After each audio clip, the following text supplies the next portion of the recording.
Hey YouTube, this is Rescue Me Some Park Fan 62. It is Wednesday, September 21st.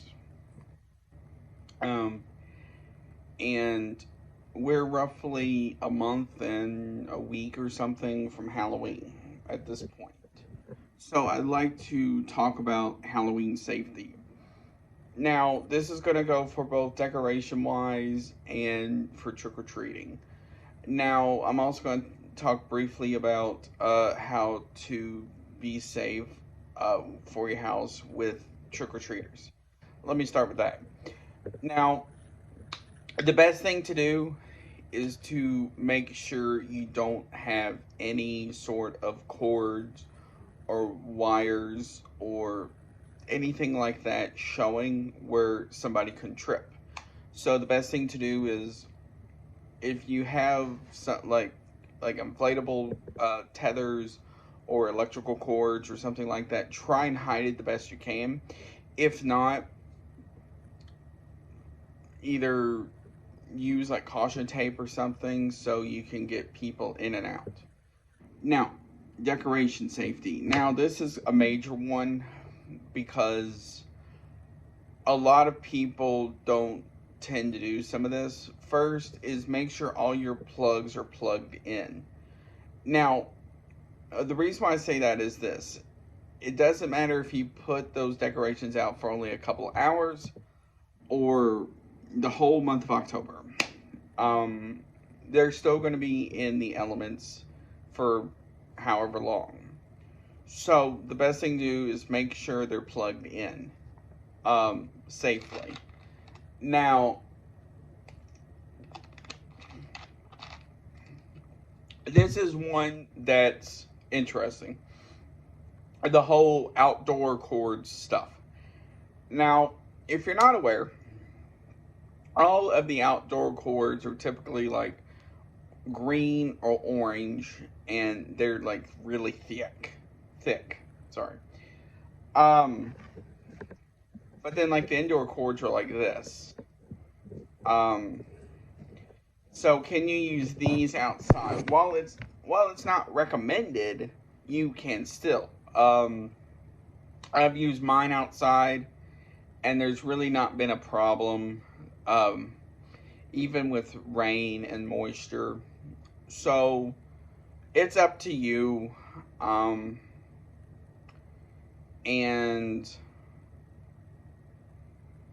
But if you're gonna try and have like a lot of stuff on one cord, I do suggest the outdoor style cords because those can typically handle more. Plus, you can keep adding to them. So, now the next thing you can do is, if you have one of those like Christmas tree style cords where you can run it up the tree and attach multiple lights to it, you can use those as well. That way you can eliminate about 3 sets of cords, and then that way you can have like, I think it's like 9 different things plugged into it at once. So that's good. That's what I use for the cemetery at times, and then also my inflatables as well.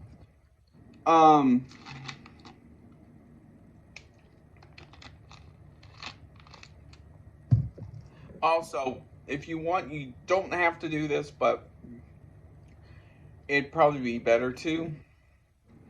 If you have like a maze or something like that, the best thing to do is have a sign out front that's like, this maze has latex, strobe lights, artificial fog, stuff like that.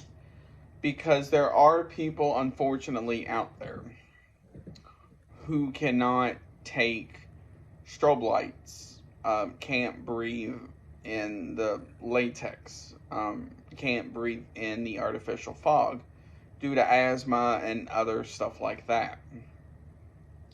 So the best thing to do is just let people know.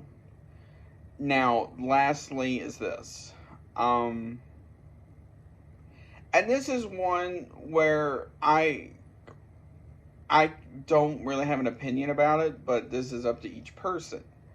You may have seen those like blue and purple pumpkin pails, like you find at Walmart or wherever. Um, I believe the blue pumpkin pail.